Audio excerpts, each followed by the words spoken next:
Ng hapon guys, GTA cars po. So car of the day na ulit tayo. Meron tayo dito ang 2014 Ford Fiesta na top of the line sports variant. So dahil top of the line siya, body kits, 16-inch mags, original po yan stock, naka-paint lang siya ng black. Kapal po yung gulong, chili orange color.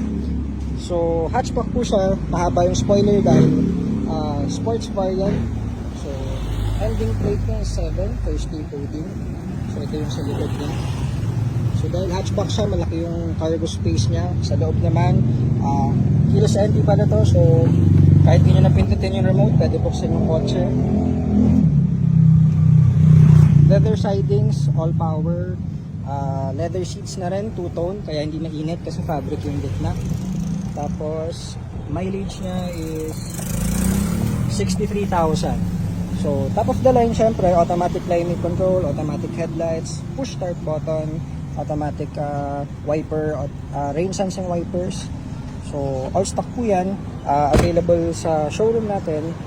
Fully refresh unit, kakapalinis lang natin ito. Syempre PPMS pa natin yan in detail, all out din ng unit na to. So pwede nyo visit sa shop and test drive 2014 Ford Fiesta. Price po na to is 310k only, non-turbo variant po ito. So wala siyang turbo pero 1.5 engine, top of the line, chrome yung mga grills. So visit our showroom guys, marami pa tayong units available, EcoSport Fiesta, pwede mo test drive. So guys, abangan tayo sa showroom. Thank you!